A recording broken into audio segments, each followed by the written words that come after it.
Hi, I'm Anna Marie Cox, and I don't care what the potential upside might be. A warship hanging over our land cannot be good. Hi, I'm Daniel Dresner, and we're just podcasters. We're not a threat. Let me welcome you into the embrace of the podcast, Dan. Let me welcome you into the warm embrace of the podcast. Oh, God. And literally embrace you for just a little too long. Just a little. I'm talking about one of the early scenes of this movie, which is Rebel Moon, Part 1, A Child of Fire. Otherwise known as Rimpkokof. Rimpkokof, I believe is what they call it. I just did the acronym. It's such an absurd title. Yeah. The only titles more absurd are, in fact, at this point, these Star Wars titles. Yeah. And not the only similarity we're going to be discussing in this podcast. This is Space the Nation, but we are so excited to talk about Rebel Moon Part 1, Child of Fire. Again, we're already making jokes, already just delighting in how silly it is. Because there is a scene at the beginning of the movie where one of the evil general, I guess he's an admiral, comes down. Admiral, yeah, noble. Yeah, noble. Yeah. And it's this tense standoff thing. And then he goes, let me welcome you into the warm embrace of the Empire. And he gives a hug, and he hugs the guy like for a long time, for like a weirdly long It's an uncomfortably long amount of time. Yes. It just like comes out of nowhere. I mean, I find that threatening. Personally, I find that uncomfortable. I was going to say, you are not fond of hugging. Not fond of hugging, but I was like, what is this doing here? All right, Space Nation, we look at science fiction through the lens of bandwagoning. And I chose to just say auteur theory because that is appropriate for this particular. That's right. This Zack Snyder joint. It is Zack Snyder's latest. It's on Netflix. Yep. They were super pumped about it. I saw promotions of it like every time I opened up Netflix. This is a tentpole for them. And sure. Yeah. How tall is that tentpole? How strong is it? Can it support the weight of the fortunes of Netflix?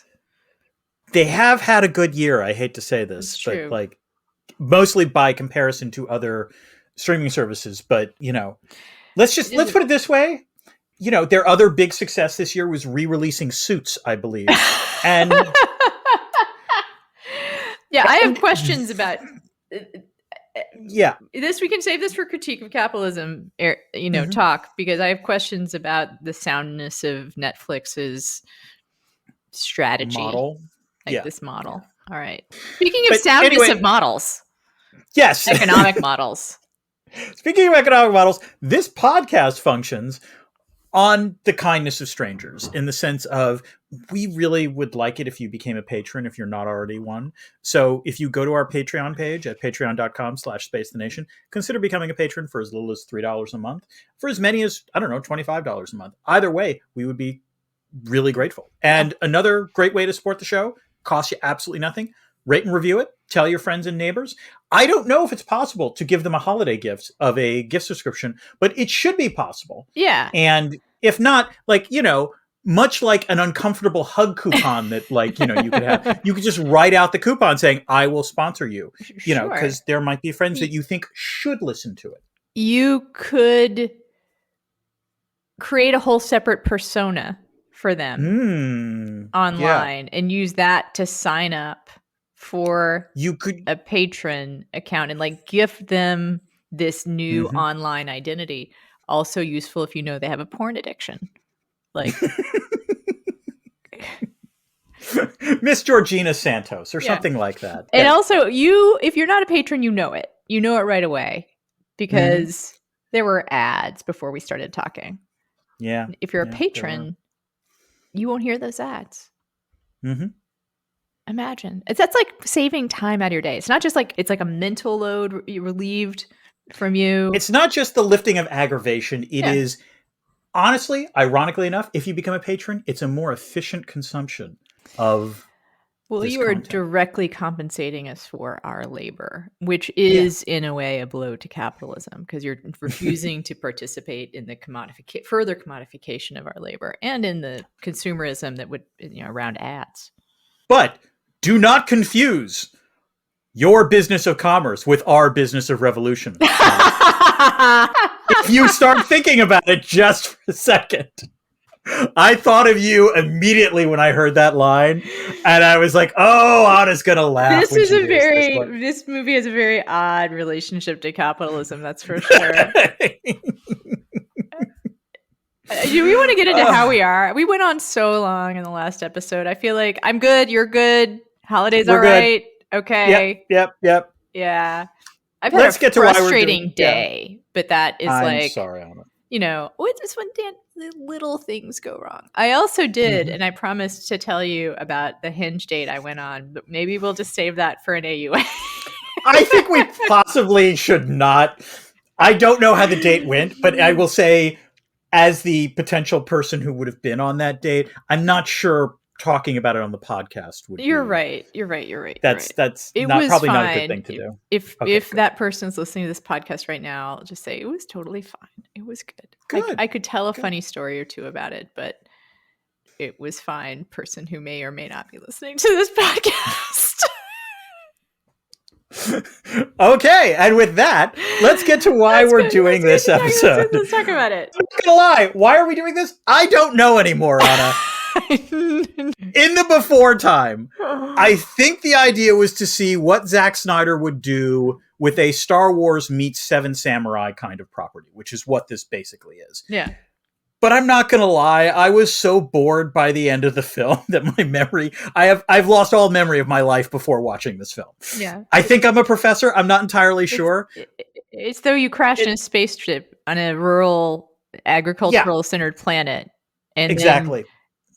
But somehow, I don't know, kind of lost your, I don't know. Like it's just very there. Confusing. You're just there. It's farming. The point is, smelling the earth. Yes. The point is that, as you say, Netflix was really pushing this idea. And I confess, like, in the abstract, the question of what Zack Snyder would do with a sci-fi property is not uninteresting. He is a flawed but talented director. And with wild ideas. Yes. Sometimes if you give him a playing field, if you give him a palette, canvas, he has an interesting palette to pull from.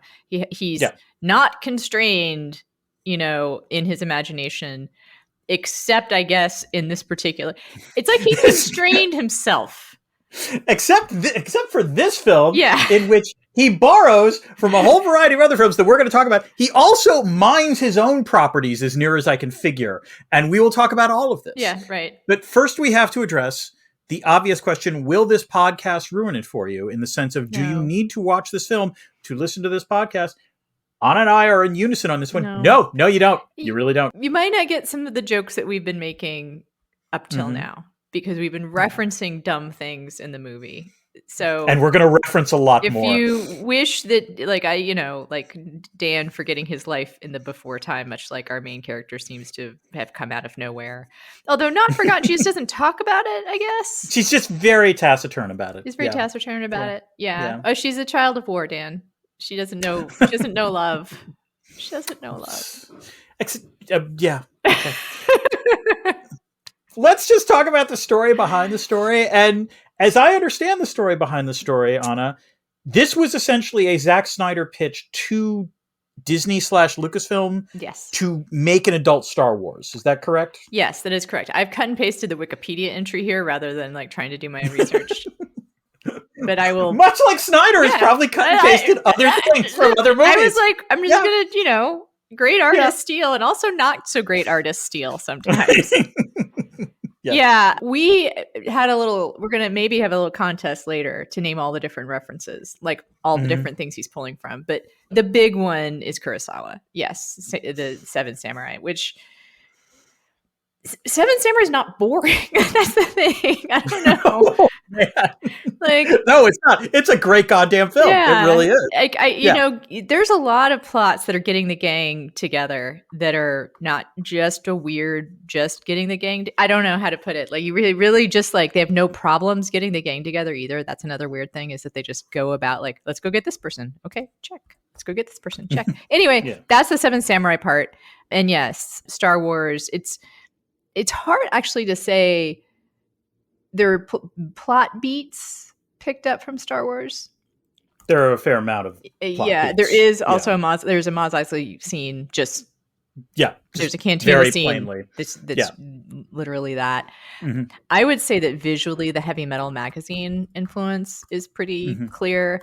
There are some cool visuals. I kind of liked the Rococo, like 19th century flourishes on some of the futuristic armor, like the engraved, botanical kind of designs that on spaceshipy type stuff. Like, I liked that.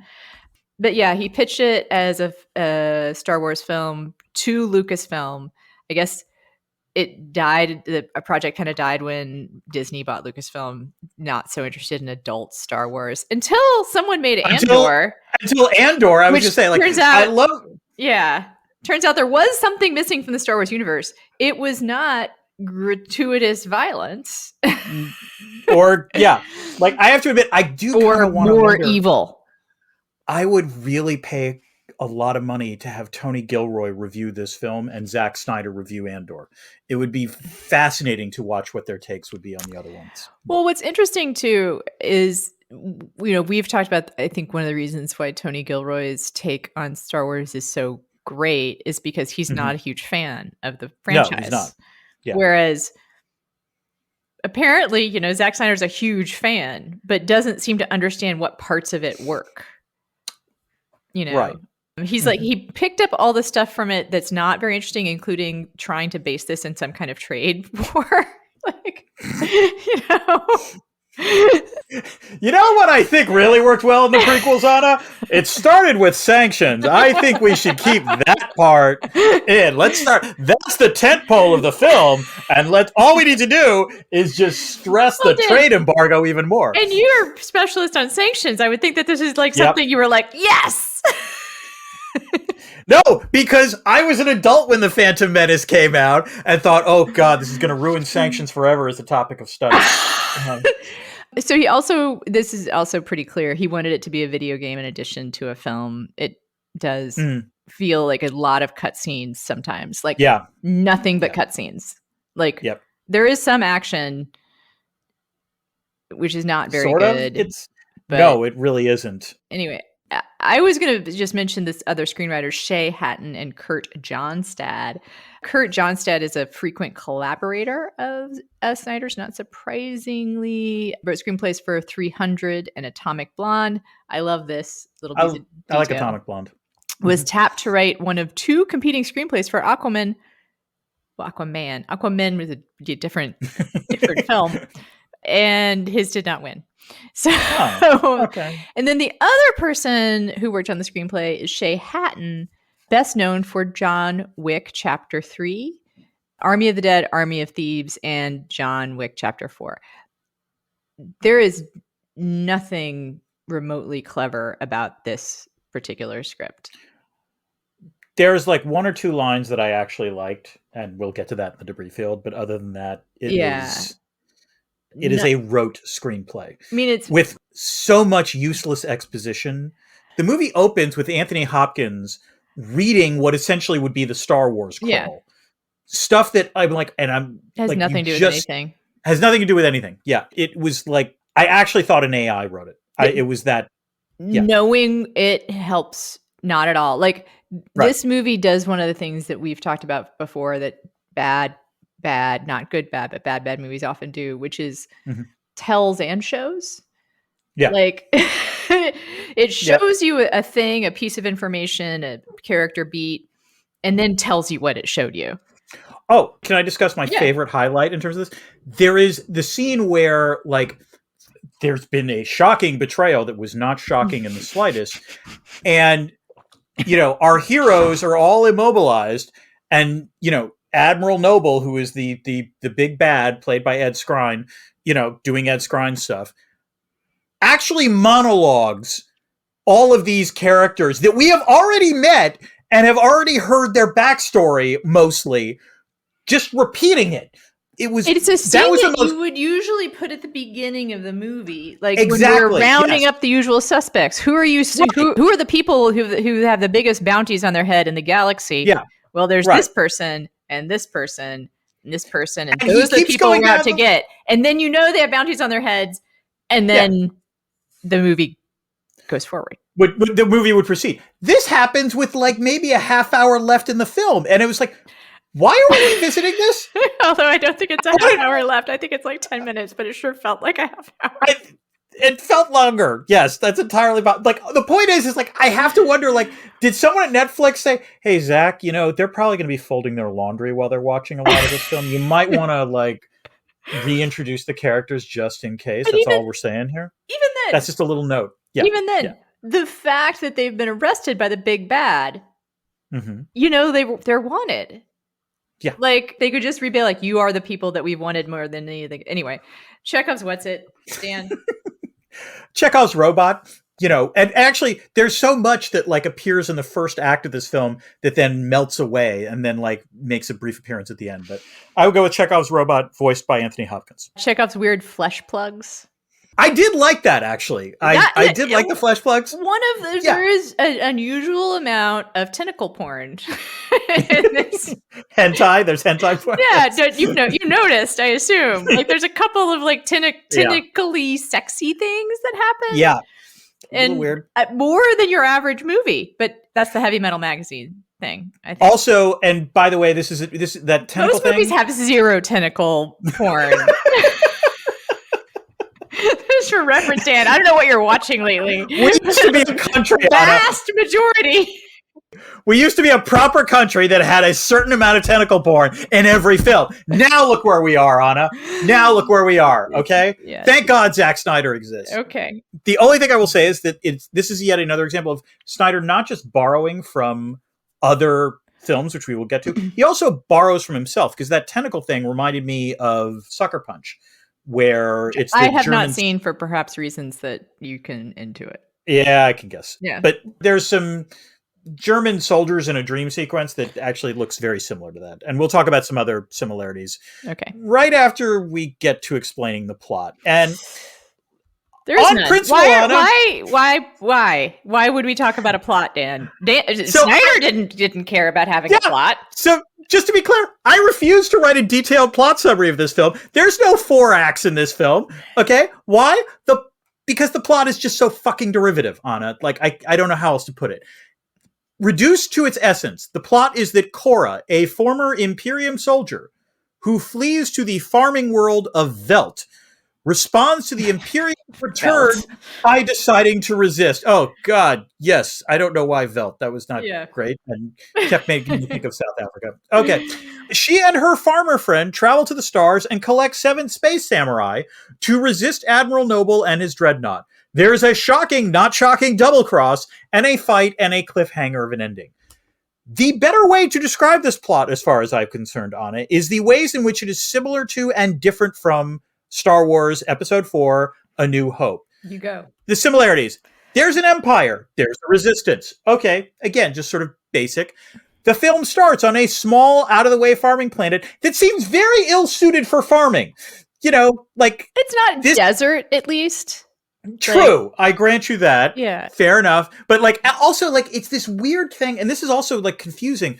The way Snyder shoots it, like that first scene that you see on the land, I'm like, oh, okay, that's a soundstage. I get it. And like there's CGI. And then suddenly you like, there are actually outdoor scenes, but they bear no resemblance to the original scenes that you see. Like there's not a lot of continuity on Velt is all I'm saying. Yeah, there's a strange, I noted this, like part of me, that first scene, which is clearly a soundstage, but it's a good shot. It's a pretty shot. Yeah, it's absolutely a pretty shot. Part of me was like, oh, he's paying homage to Lucas's style with A New Hope. And he's going to just stay true to the kind of technology that was available then, maybe. Like, I don't know. I don't know.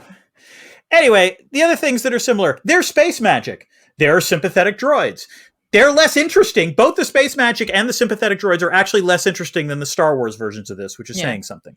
There is a cantina scene that is so obviously and blatantly ripped off from Star Wars A New Hope that, like, this is where a director with a slightly better sense of humor would have at least acknowledged it. With a sense of humor would have acknowledged that point. There is a roguish smuggler type, Kai, played in this film by Charlie Hunnam, who I believe, Anna, was your, one of the things you actually enjoyed. He's not really a boyfriend, but like, Yeah, I get it. We have an arrangement. There are lightsabers. I'm not kidding. They're actual fucking lightsabers. I mean, flaming swords, whatever, but like it's their lightsabers. There is a big bad, as played by Admiral Noble, with an even bigger bad off in the distance that we see at the very end, which is a big reveal. Also, gosh, the big reveal is that our hero is the child of the big bad. No! Yes, exactly. Oh, and there's an Imperial Senate. Yeah. Okay. There are a few differences. Did you laugh also when the guy's like, if I pull this off, I could become a senator. Wait, you're going to take an admiral of a dreadnought to being a senator? That sounds like a cushier job, Anna. I mean, I can't begrudge him that. If they're sentencing like ours, they don't do anything. No, so. I just laughed when he said Senate. I'm like, really? You're going to call it the Senate? For God's sakes, man. Like, at least show some originality in the name. He seems to relish torturing people, so I don't know. Like, maybe they do more of that in their That Senate is true. And not maybe the Senate actually does some torture. Yeah. There, as near as I can figure out, there are 3 differences. The first is there is much more, not actual sex, but talk of sex in this film. Actually, and this, I will say this. Funny first scene. That scene is with Corey Stoll is pretty hilarious. Yes, the scene with Corey Stoll, actually, I did chuckle at that. And also in the cantina scene, which was creepier, but like, I like the idea that someone was coming up to try to, like, ask the hot farmer dude, can I sleep with you? I did like, mostly clean sheets. That was actually that was. Yes, the assumption that the pimp in that situation would be the young woman that was a nice little twist. That was good. And of course, Snyder's classic super slow-mo. And again, most of the time he does that, it looks great. I mean, again, it's in this sense, it's the closest way in which Snyder reminds me of Michael Bay, which is whatever you think of Michael Bay's films, they almost always look fantastic. He's a craftsman. He's a craftsman. Actually, Bay's a craftsman. Snyder occasionally is. Like, it's like he cares about some stuff and doesn't care about others. Or I don't know. Like, I don't know how to explain. Like, and even in this, there's some like really beautiful single shots. And also some creature design is really good. Some robot design is really good. And then other parts of it are not. Like, so I will say the creepy restraining robots that sort of seem like scorpions, that was the single best touch in this film. Like, I actually was like, that cool. Looked really great. I loved those. Am I missing anything, Anna? Like, does that about sum it up? We talked about this. We spend so much time with the stormtroopers that, like, and it does not humanize them. It does not add anything to the story. It's just they're terrible people with terrible things on their mind. And with one exception, one guy actually, talk about Chekhov's good stormtrooper who does not show up. So it's like he's not Chekhov's good stormtrooper is the problem. He acts actually out of conscience, and we never see him or any of the rest of them again. It's very weird. And it has no consequence. Like see. Okay, all right. I'm just going to try to stick with what you asked me. What are some similarities and differences? No. Keep this in. I'm just like trying to calm down sorry, Anna. I meant to say sorry to you because like go ahead. So I need to like reel myself back because part of me wants to get in. I want to just respond to your question about the similarities and differences. Star Wars, but also like I just have there's so many problems. Like one of the things that I think I guess made it more interesting for me to watch than maybe for you is that every once in a while I'll just be like, what is that? Why are you doing this? No, I think why are we doing this? Like, what is happening? Zach, what were you thinking? Like, what about this made sense to you? Like, I would say that one difference is we do have a sentient android with a British accent. That's a difference? No, we have that. That's a similarity. Oh, the difference is it is weirdly gnomic and also develops a quasi-romantic like vibe with a child. Yeah, like there. Actually, I think this shot actually encapsulates. She's like 14 or 15. Is she only 14 or 15? I don't know. She's maybe 17, 18. She's young, although at this point, like everyone under the age of 30 looks like a child to me. So let's put it this way: there's a shot that I think encapsulates both the promise of this film, but also the ridiculousness of it. Right. Which is that it's the shot where that girl like caresses the robot's face, and it changes from blue to orange, and it's like he's as a blushing. blush of some kind. As a blush, right. Now, on the one hand, that was kind of a clever, like, it was an interesting idea.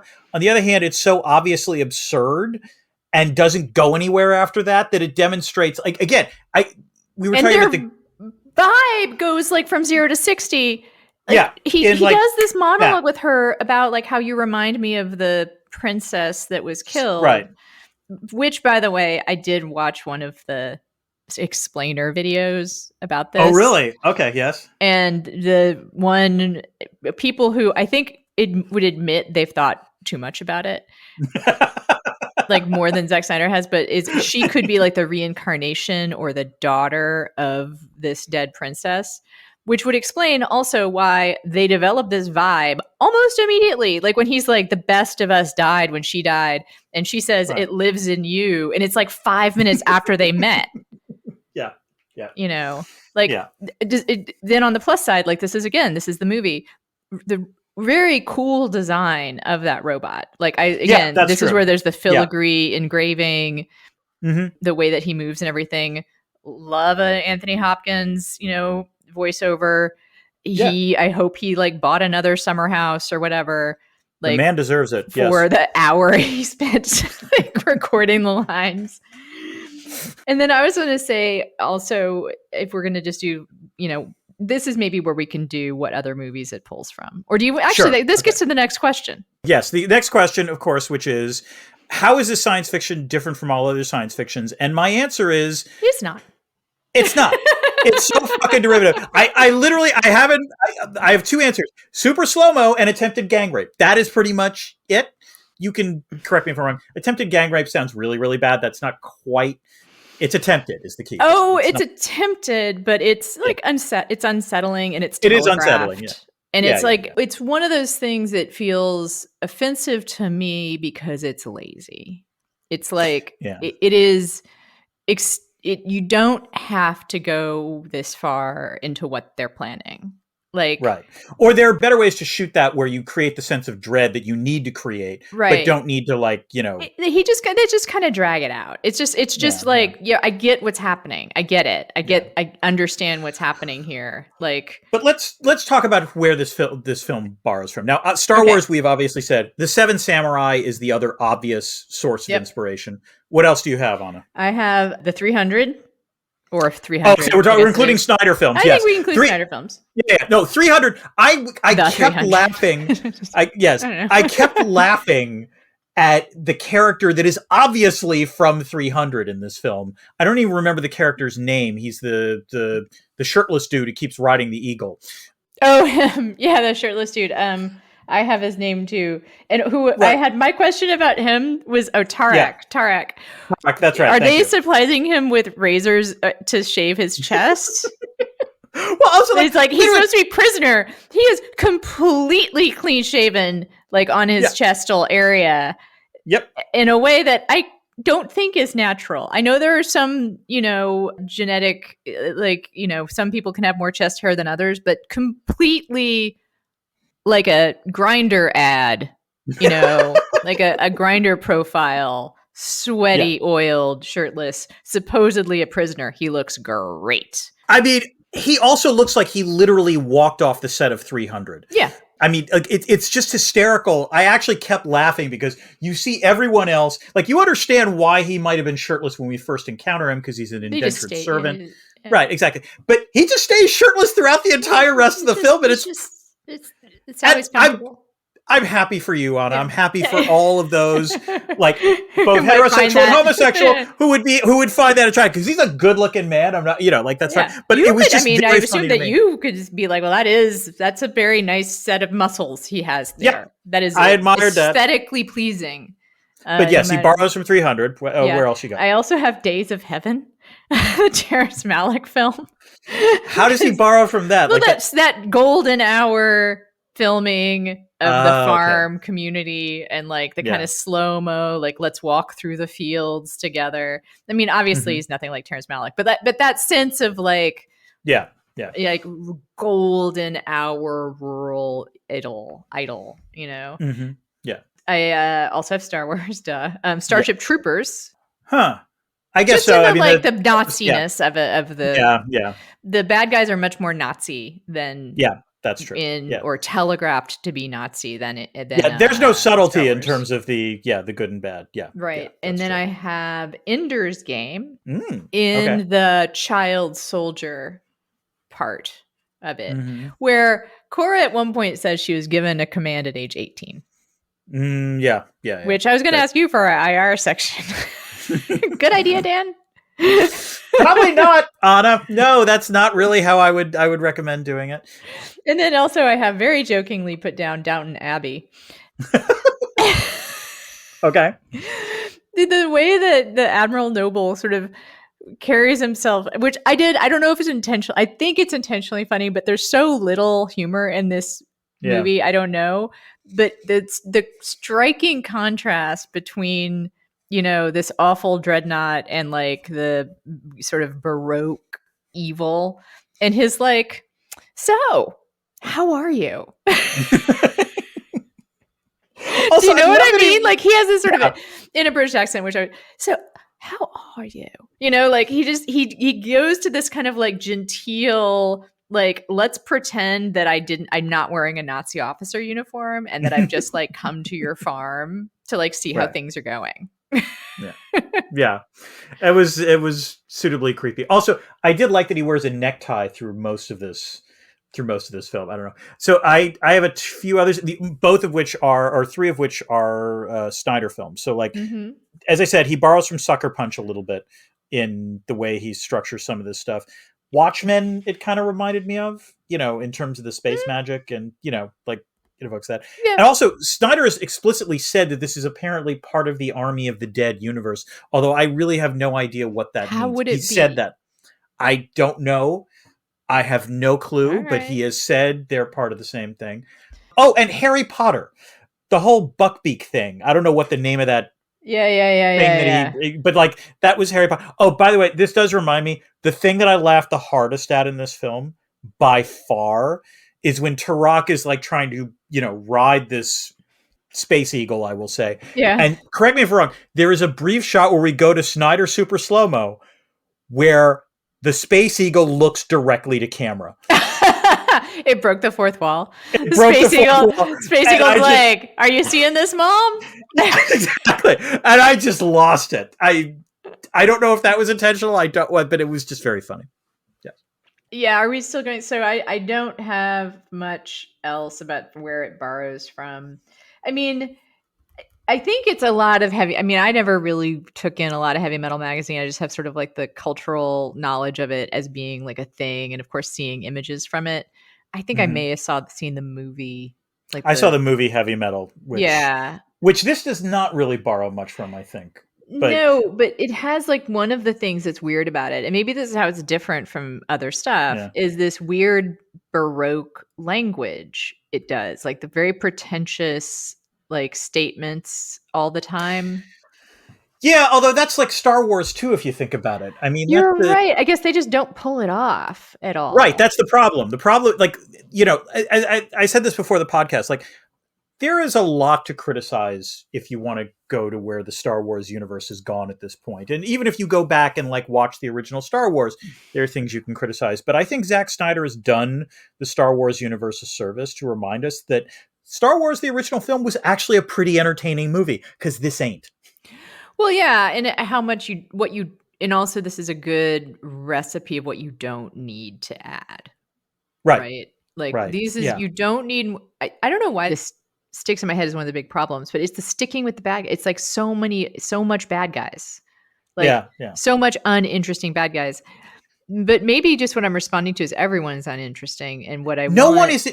Well, this actually, we should talk about the characters. Most of the characters in this film are boring.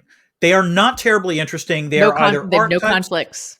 No conflicts. They're given cursory backstories, and in most cases, the backstories aren't very interesting. I mean, Anna, you did like Charlie Hunnam, and I think you should. I think he had a great time. He's the only person in this movie having a good time. That's it. I would maybe say the Space Eagle. Space Eagle might have been having a good time. There were two other performances that I legitimately liked in this film. I would say Ed Skrein probably seems to be having a little bit of fun. You're right. Yeah. You're right. I mean, he does. He gives good villain. He hams it up a little bit. Yeah, he hams it up. But the two acting performances that I actually enjoyed, and it's not a coincidence that they both last only 15 minutes in this film. Corey Stoll plays the Velt village chief Sindri. As you pointed out, Anna, his accent sort of comes and goes, and I'm not sure even what accent he's supposed to have. In a really funny way, though, because what it swings from is like some kind of rural kind of drawl to sounding like his character in House of Cards. Right.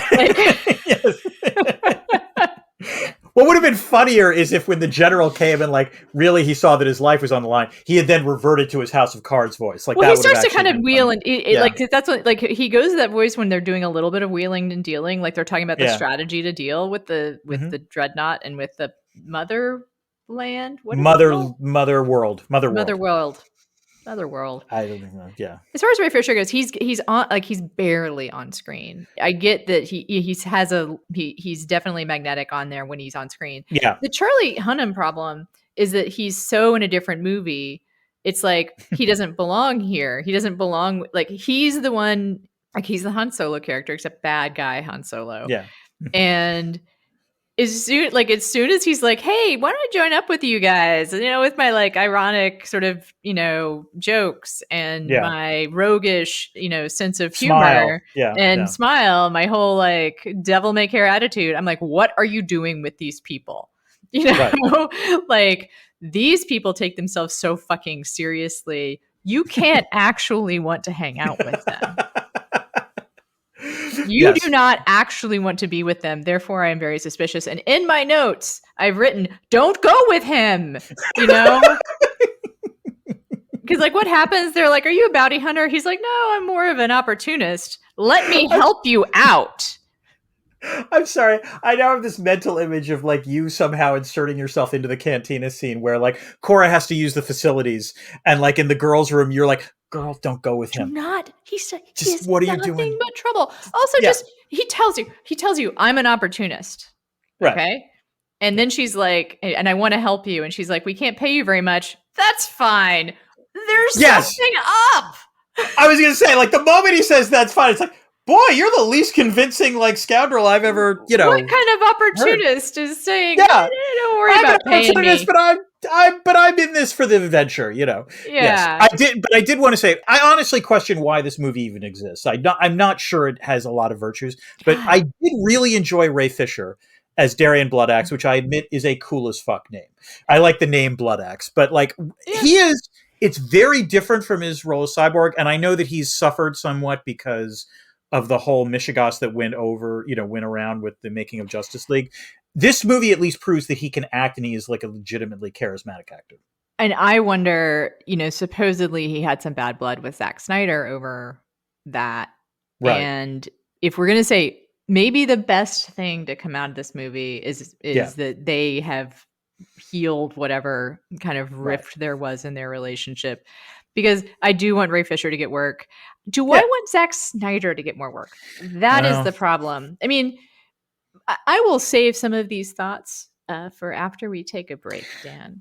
Yeah, we'll be back sooner than Zack Snyder's unedited cut is released. I'll tell you that.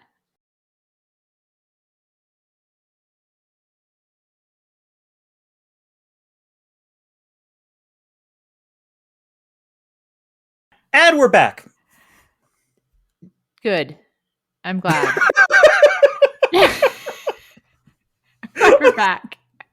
We're back. We've already probably devoted too much time to this film. We're going to devote a little more time to it. Yeah. To break some more stuff down. Sure. I mean, this is more fun than the movie was. God, that's not a high bar. I'm sorry, that's a low bar. I didn't mean that. I didn't mean to insult us both by saying that. But I am enjoying talking to you, Anna. Yes. Yes, more than the movie. Again, not an insult. Not intended, at least. So, Dan, anyway, we have stuff we need to get done. Okay. Is there IR in this movie? Anna, just as there is a difference between justice and revenge, there is a difference between saying there's IR in this film and then explaining the complete superficiality of the IR in this film. So, Anna, I'm going to ask, can you guess the IR? Okay. I actually wrote one thing down. Okay, go. But it's from the Anthony Hopkins Should Have Been a Crawl monologue. Yeah. Oh, okay. So yes. when I wrote it down, I thought it would matter. And then it turned out not to matter. Yeah. But what it is overextending your colonization, right? Yes. We've talked about this. Imperial overstretch is a thing. Yes. Absolutely. Yep. Yes. I wrote down that. And then an army does travel on its stomach, or so I've heard, which is a line from dialogue. Another dialogue from this movie. And that's kind of like an IRE thing, right? Like the need to like steal or pay for stuff from the colonies that you're overrunning. Yes. So there's a concept that the economist William Baumol referred to as destructive entrepreneurship. So like there are different kinds of entrepreneurship. There's what we consider productive entrepreneurship. That's actually like inventing something really cool that actually improves life as we know it. And, like you hopefully get rich from that. There is something called unproductive entrepreneurship, which is more like rent seeking, or you make money by ensuring you get like an official monopoly on something, or you get some sort of favor from the state or what have you. It's not great, but it's working the system. And then there is destructive entrepreneurship. There is you enrich yourselves by threatening to plunder others and or actually plundering others. And that's clearly what the mother world is doing in this instance. And, let's just say they're doing it badly. Like Noble's position of we're going to take everything from you is guaranteed to create a rebellion. Right. And on the other hand, when he says we'll pay you 3 times market value, that also is not a wise bid. I'm guessing. No, the whole the other thing was that was like IR question mark. Why do that? Why would you pay for someone if you have a dreadnought? Right. And you are threatening the existence of this farming community. Well, because we will pay you 3 times what it's worth. Okay, actually there is So a couple of things on this. The first is, are we spending way more time on this than Zack Snyder did? Yeah, yes, sorry. But it's a genuine question. We are. Please explain. All right. I will explain. First of all, did you really think Noble would actually follow through on that? Well, I thought it was like the first time he tips his hand where he's like, You're right. Like it's such an obviously fake offer that there's no reason to believe it's true. But there would have been a reason to actually offer market price or a slightly above market price.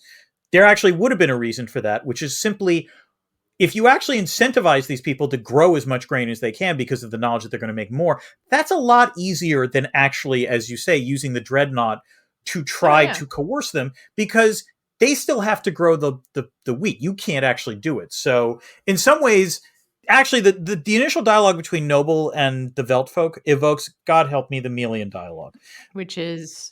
The Melian dialogue is... The Melian dialogue. You know what, Dan? It reminded me of the Melian dialogue. Okay, the Melian dialogue is from Thucydides' History of the Peloponnesian War. The most famous passages in that are when Athens, which is at the peak of its power, deals with this tiny little island called Melos, which doesn't want to join Athens. They don't want to join Sparta either. They just want to be neutral. And Athens basically says, look, you either have to join us or you're going to die. And the dialogue consists of Melos constantly offering other reasons why Athens shouldn't, plunder them. And Athens, frankly, growing bored with them and saying, look, we're going to do this no matter what. Like, either you can give in voluntarily or we're going to slaughter you. And in some ways, that's the dialogue between Noble and the Veld. The reason I don't like talking about the Melian dialogue all that much is because the Melian dialogue read in isolation leads people to conclude, oh, the strong do what they can and the weak suffer what they must. That's the most famous line in the book. What it overlooks, as you said before, is that in context, what you realize is the Melian dialogue is the moment where you realize Athens is starting to, its ambition is starting to exceed its grasp, and it's about to face a reckoning, which it then does. The other IR is basically sort of classic balancing versus bandwagon. Again, the thing about a Snyder film is there's no subtext. It's just text. Kai actually says never set foot on the wrong side of history, which is why he double crosses everyone. And to Snyder's credit, I guess, this sort of scenario is where it would be most likely to occur if you have a single empire where it seems like there's no point in resisting, or where it seems like trying to mobilize collective action is hard, sure, you're going to defect and you're going to, rat on others. That's about it. There's not much more. That opening scene, I was trying to decide if it was annoying me how obvious what was going to happen was, or if I was actually feeling tension. Do I want them to hurry up and get to the part where he kills Corey Stoll because I see that's what's coming? Oh, yeah. Or am I actually feeling tension about the fact that they're going to kill Corey Stoll? It was there is so little that is surprising in this film. Yeah. And I think the only thing that was surprising in that scene was the awkwardness of it. Like, it is a truly stilted dialogue between Noble and Gunnar and Sindri. Yeah. And it was like, where are they going with this? That was the one thing that was confusing me to me. It's like, come on, they're going to kill someone. Let's just get on with this. But the problem is that by the time this arrives, and again, in this sense, the film they didn't borrow from Anna, they didn't borrow from Alien. And the reason I say that is because in Alien, in the first 10 minutes of the film, the same amount of time, less time than this scene takes place. In the first 10 minutes of that film, we know all of those characters. We know most of what makes them tick. We don't know anything about these idiots. Yeah. And so it was tough to care. Yeah. Which does lead me to a question I have for you, Anna. Oh, it's about caring? Yeah. In a way. Is there a critique of capitalism in this film? Dan, I am but a humble farmer. Removed from the politics of the mother world. Much as Zack Snyder has removed this film from the politics of today. I think that I think that Snyder did not want this to have to do with anything. If you know what I mean, like yeah. He didn't want it to map onto any conventional, political scheme. And I have to say, fair enough in the sense of there are plenty of filmmakers who would do that. And sometimes it's so goddamn obvious that it actually weakens it. I have no problem with that. That's fine. No, that's totally fine. And what's funny about it is that it's almost like he wants to invoke, there's capitalism in it for sure, because there's this talk of trading for grain. Right. But it doesn't make economic sense. It's it doesn't make any sense. I mean, I feel like the biggest lesson here is you know what? Don't grow too much grain. Just take a break. Go on vacation. You don't have to grow the grain. You don't have to grow the grain. In some ways, that's a critique of capitalism, right? We should we should relax more. We shouldn't be so productive. We shouldn't have to, think all the time about that. We should just, because that way also when the bad guys come, we won't have any extra grain to share with them. Right. Mm-hmm. Yeah. But I also think that it's an interesting critique of capitalism that by the normal rules of the market, this movie should not exist. Yeah. Right? I mean, the thing about Zack Snyder is he's not actually a very successful director. His movies have not all done all that well. And, he has a fan base. He has a very loyal fan base. But that's not the same as being commercially popular. Right. And also, I think his films have become less popular over time. They have become less popular. And also, if you look at Netflix content strategy for a long time was let's just make as much shit as possible. Right. In a low interest rate environment, we can borrow a shit ton of money and throw everything at the right. And also, we don't really know. People are at home. We don't really know what they want. Let's just give them everything. Mm-hmm. I mean, there's been, they've been open that strategy is no longer the one that they want to. Right. Because suddenly, there's a logic to that. Yeah. Yeah. This is what they decided to spend. Who does Zack Snyder have pictures of at Netflix? And I guess maybe some hentai porn. He has someone at Netflix. He has some very disturbing OnlyFans footage. You know what, Anna? Let's put it this way. Maybe I'm doing this wrong. I'm going to bring the Adorno in here and to argue that there is one reason why I think Netflix would have been happy to get into bed with Zack Snyder.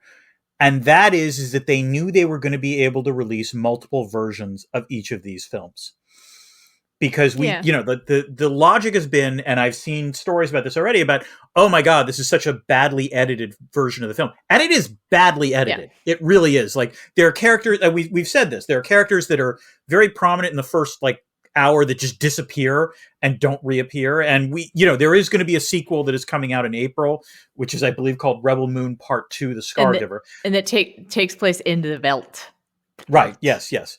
But, like, the point is that there's going to be a Snyder cut of this film, and you don't have to wait 4 years. It's going to come out next month or a month after that.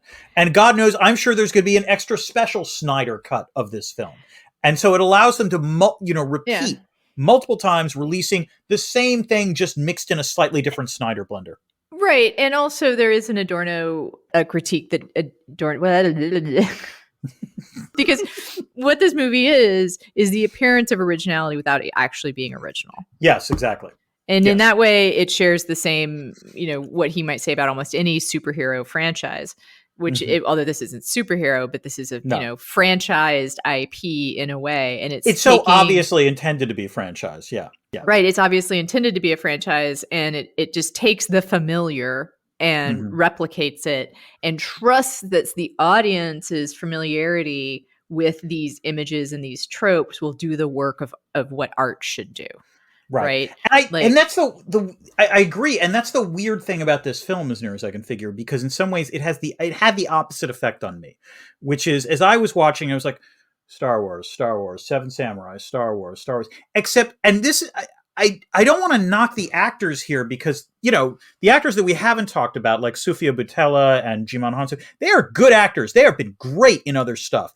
Mm-hmm. They are almost lifeless in this. And I'm intrigued by that, because it's just, they're just either dour or they're not given enough to do. And so it's just lifeless most of the time. So much sourness. Yeah, I mean, I think that we've talked about this in the context of superhero movies and what Adorno's criticism of the culture industry is, and how he would probably hate superhero movies just on principle in general. But you can take that same idea of borrowing, from a familiar language of narrative and familiar images and tropes, and still create something worthwhile. Right. And when Marvel is good, that is what Marvel is. That's correct. Right. Yeah. Now, and you and I could probably, I think there's an argument that when that is done well, it does exceed the bounds of what Adorno's argument is. Like, you can get art that way, and all and that is where I disagree with Adorno. Right. Yeah. Right. Absolutely. Same. Well, and to a certain extent, same here. But this is like an example of what he's talking about. But also where his critique sometimes fails is, I think, in real world matters, sometimes audiences reject that kind of cut 'em ups, right? Yes. Like, no, sometimes this is not profitable, this is not profitable. You cannot rely on this, cut and paste version of what the genre is to actually be successful, right? Yeah. I mean, but then there's also a question of, like, how successful. This is the new late capitalism model, which is, how successful does it have to be in order to make money? Like, especially since you might get multiple things out of this, and we don't know yet. We don't know. So actually, this leads us to a nice new segue, which is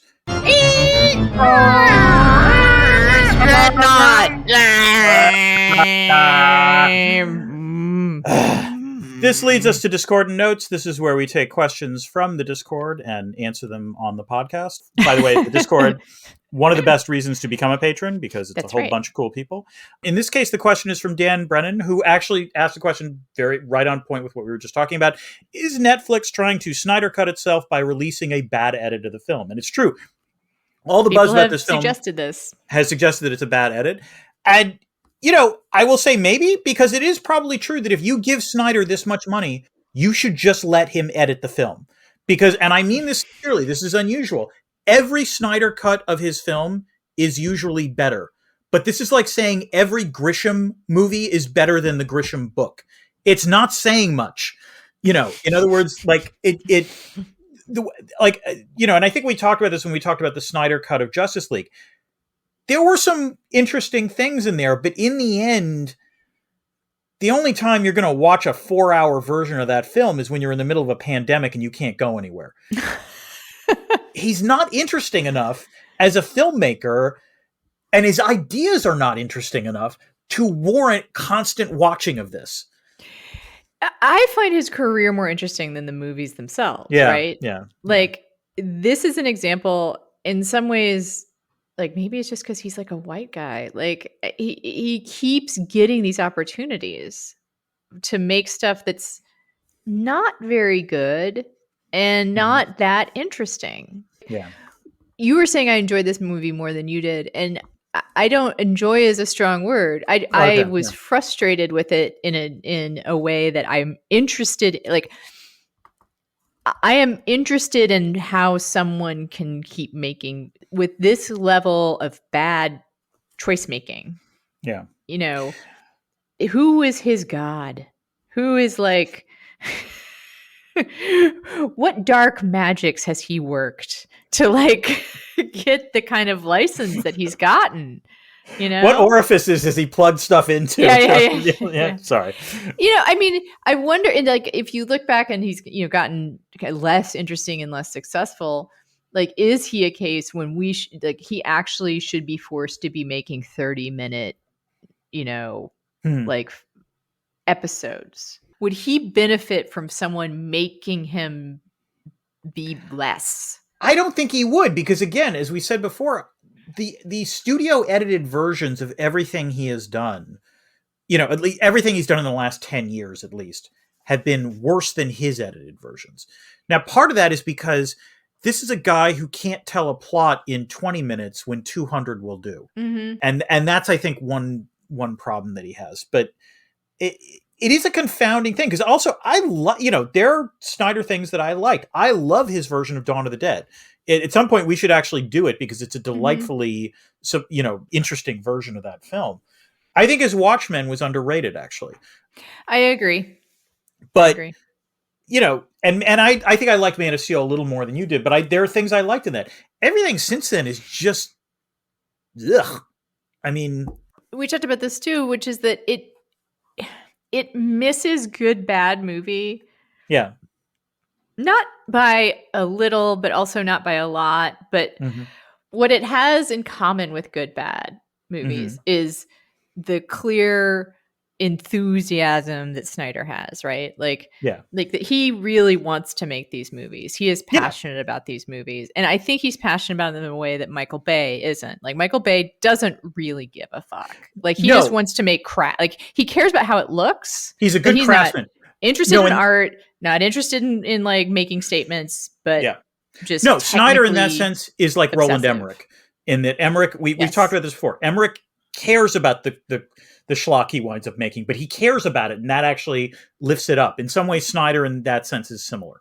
He has that, but there's no sense of joy. Whereas I think like Emmerich actually loves there's a goofiness to Emmerich. There's a goofiness to it. Yeah. He loves these movies. He wants to see these movies himself, you know? Yeah.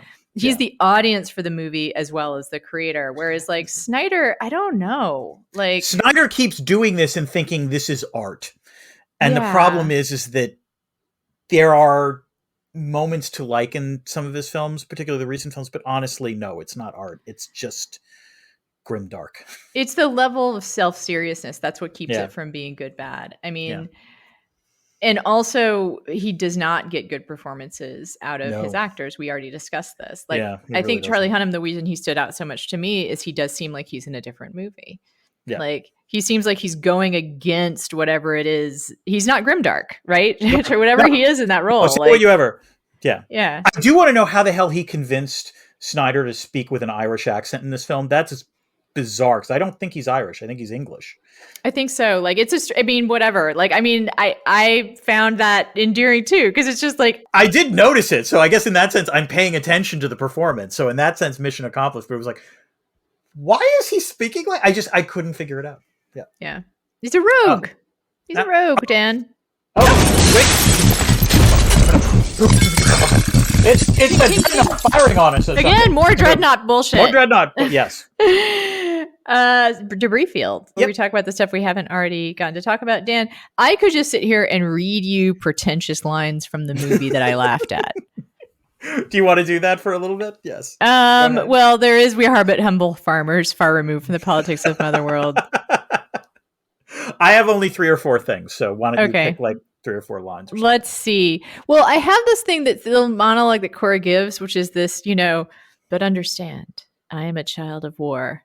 To truly love and be loved, I don't know if I'm capable of either.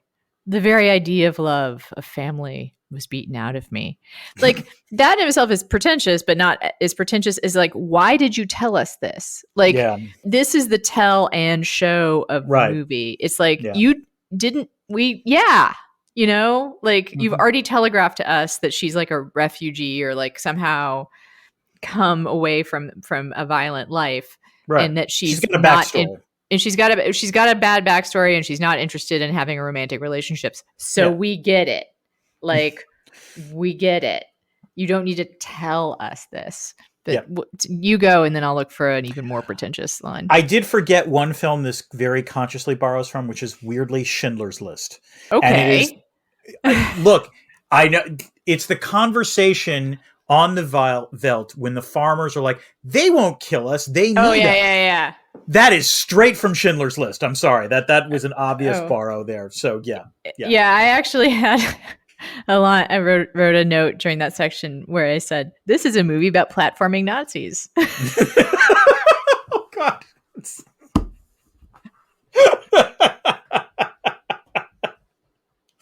Yep. All right. What else? It's like when they talk about appealing to their humanity, and it also like reason, like we'll just reason with them. Yeah. All right. Oh. I don't know. I just have all these it's not as funny to just read them, I guess. So you were a soldier for the Motherworld, fighting for the realm. You could say that. Of high rank, I suppose. I mean, are you wanted for desertion? All that and more. What does that mean? It's like the business of commerce line. Like the more you drill down into that, what do you mean the business of commerce? It's just, This is another trope in Snyder films. And this actually, we talked about this when we talked about Army of the Dead. There are these weird details that are mentioned that seem like they should be relevant and then just don't appear again. Like, so do you remember in Army of the Dead, we learned that the zombies were like dehydrated, but if it rained, they would, reanimate. And like, we were like, it seemed like a Chekhov's, thing that does not appear, which is just weird because that actually would have been kind of cool. Again, in this case, like the core at one point says the military encourages folks to marry or to like have a partner. Oh yeah. And I was like, okay, that's interesting. And then nope, like it's dropped. So So another example. This is actually probably should have been Shirley because it's kind of a big thing. Yeah, but hilarious. They're really breezy about sharing who and what they're looking for and why they're doing it. Like.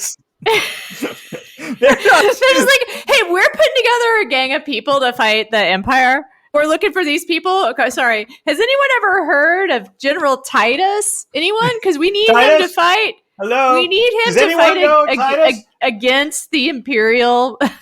Yes. We are looking to rebel against the Motherworld. Don't tell anyone, but it's the worst. It is the worst form of rebel organizing I've ever seen. That's an excellent point. Yes. And then there's also a point of sort of a battle or a fight scene point, which is that very cool stuff.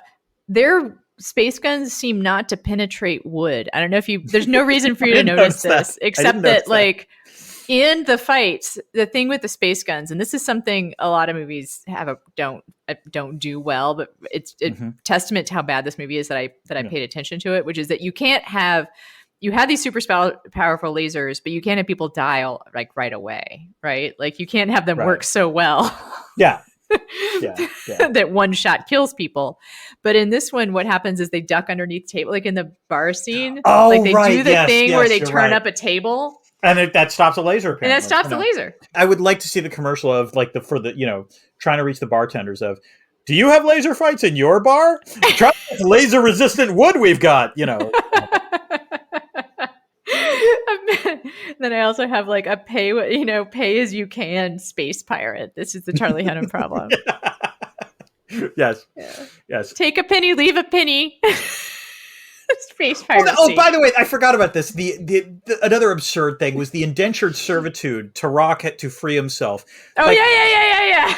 That guy who owned him was like, okay, deal's a deal. Well, sure. I'm a betting man. Exactly. It was like the dumbest goddamn logic I'd ever seen. And like he makes the bet and then he loses. He's like, okay, I'm happy with that. I'm like, you seem way too happy that you've just lost a huge asset. And as soon as Tarek gets off the bird, I was like, that bird's not going to let anybody else ride. No, of course it's not. Like, and again, a 5-year-old would have figured that one out. It was dumb logic.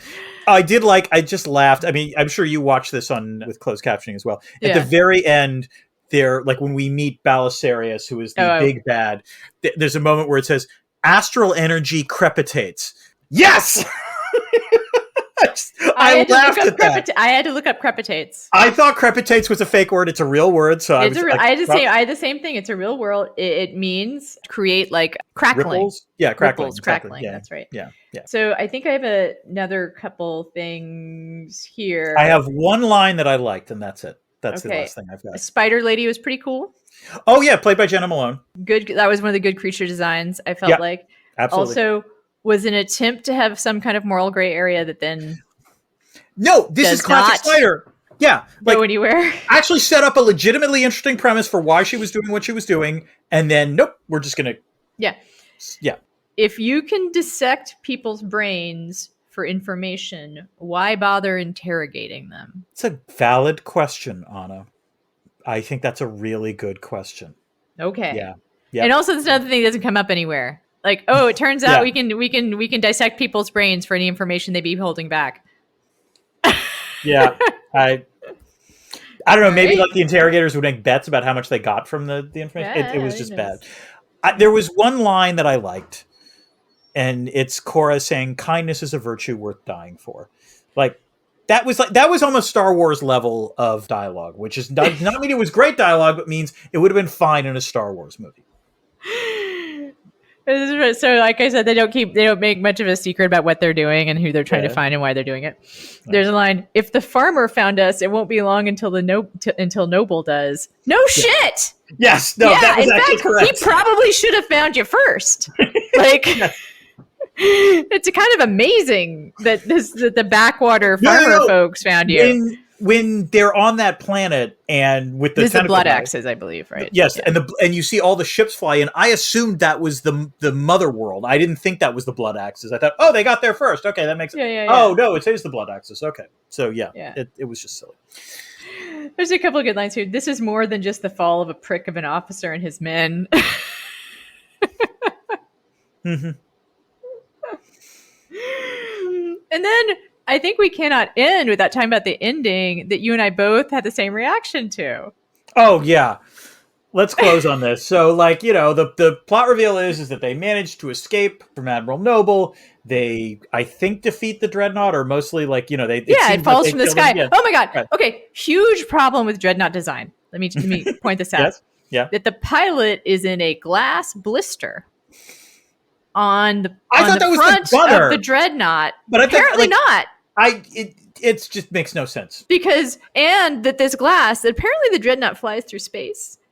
But I'm pretty sure it does. If you have a spear and you jump hard enough, and you yell loud enough, you can pierce that. Mm-hmm. And then get shot and live and then kill the guy. And then you're right. I thought it was just the turret, gun tower too. No, but you're right. He falls forward on some kind of stick shift and the whole plane goes down. Yep. Big flaw in design. That's one of the ways this is like Star Wars. They're the same engineers. Bring down the dreadnought. They have the same engineers. Yeah. Small thermal exhaust port right below the main port. Okay, and so the ending of this film, after that great victory, we see our 7 samurai riding back on Velt into what we expect to be the town, and both you and I had the same reaction, which was that town is going to be burned or razed to the ground, isn't it? And because they go on about it. Because this is the other thing is that. There's a line, this would have been a beautiful place to die. And that's the line I was like, oh God, that village no longer exists. Right? Yep. That's gonna be what this means. Yeah. No. And no, it just it then cuts to it's just weird. It's no, yeah, and then that's the end of the movie. Oh, it cuts to the. It cuts to Noble like being resurrected, and yeah. It's not a good film, and with that, I think we should wrap things up. All right. Well, what are we doing next, Dan? We are. It's our last episode of the year. It's our last episode of the year. Oh, I know what we are doing next. We're going to have a patrons only episode. Yep. Where we are going to be answering reader mail and also be talking about a few things that we haven't gotten to so far. Things like For All Mankind, season 4. It's our cleanup episode. It's our cleanup episode. We're going to talk about Monarch, Legacy of Monsters. At least I am. And we'll answer from a mailbag. And then we are going to celebrate the start of our 5th year by going back to our roots. We're going to talk about our favorite arc, our plot arc from The Expanse, which is the first half of season 3. Which we did not get to cover. We never covered ourselves. And which, I've been rewatching some of it and I was like, oh, right. Good sci-fi. This is great. So you know what? We have fucking earned this, Anna, and we are going to talk about some good sci-fi. That is my take on this. Wes Chatham man, he is so good. Yes. And I have to say, even, Resident of Castlevania, Cass Anbar. Yeah, he's good. I was reminded, he's actually heartbreakingly good. We'll talk about this. We'll talk about this in our next episode. Absolutely. Yeah. All right. Really, really, this was much more fun than the movie itself. Yes, it was, Anna. Until next time. Keep this channel open for more.